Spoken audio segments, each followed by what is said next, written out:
I was working in the space industry in 1964 in San Diego, and I kept hearing about this band called the Beatles. And I was in my own band, and we were touring, working in the space industry during the weekdays and then on tour on the weekend. And I'm driving down the freeway, and I hear this record. And it's I Want to Hold Your Hand, and I'm going, that's all there is, this band I've been hearing about? And I met a guy from Capitol, and we became friends, and he said, well, have you ever thought about going to work in the music business? So anyway, now I'm working at Capitol Records, and they say I have this band to work with, and it turns out to be the Beatles when they came on their '65 tour. So these guys come in the studio where we're doing the press conference, and they were like really everyday guys. They were joking and just natural to be with. They were kind of very common in a way. And it wasn't like, you know, you were with a superstar and you weren't a superstar. They just made you feel part of the gang. And well, it was like we were in this isolated area where everything on the outside was like madness, but when we were in a room or in a limo, everything was very, very normal. So they were just easy to be with, probably one of the easiest bands I ever worked with. The only people they knew in the industry was like a lord of EMI or the chairman of Capital Industries, or they were all like gray-haired suits, and here I was, this 20-some-year-old guy that was letting my hair grow and was really hip to the California scene. So when it came time to set up Apple Records, they sent for me.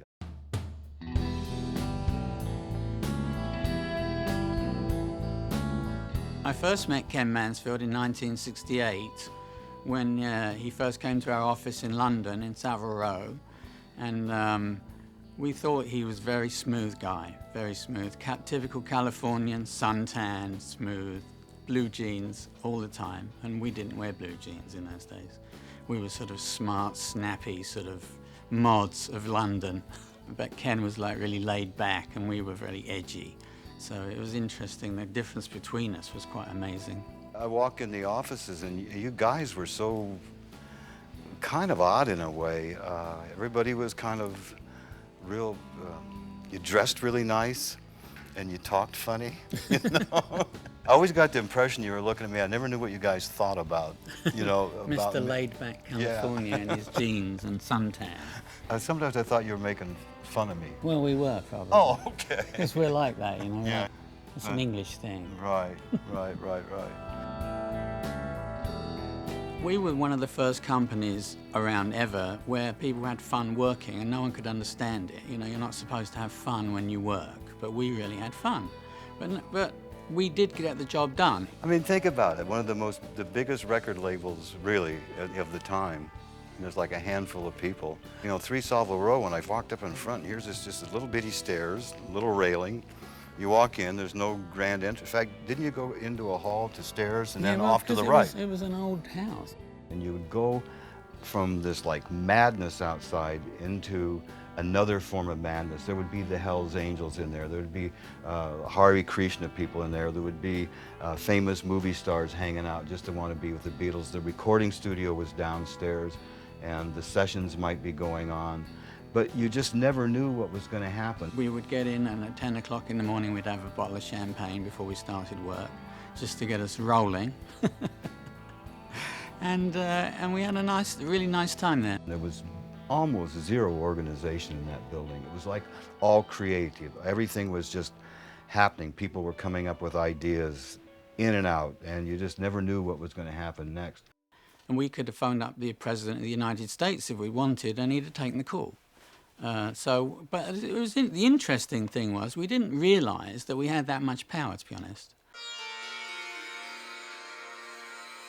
They would call me over to do one thing, and I would leave a week later and never even touch on what they asked me to do, because we'd get off onto some other thing. That's why I ended up there on the roof.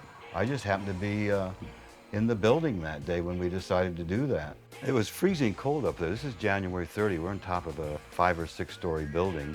I'd flown in from California a few days before, and I didn't realize how cold it was going to be in London. I had to run down the street to find a top coat.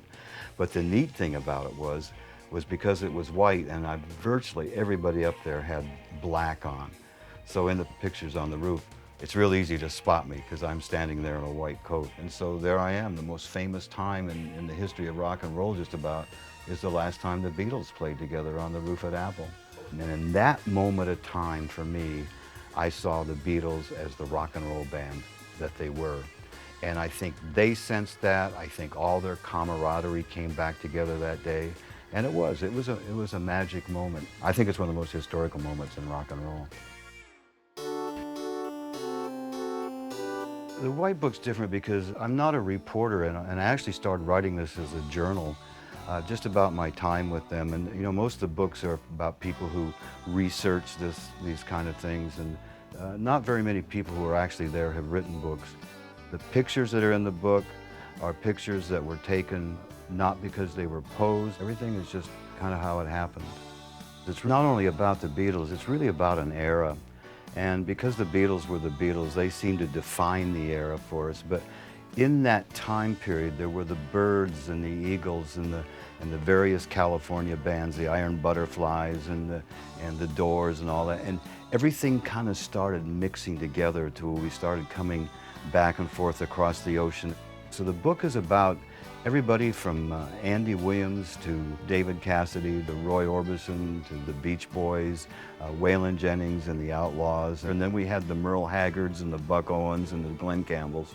It was an era to where we were all getting to know each other and to know each other's music and become friends with each other.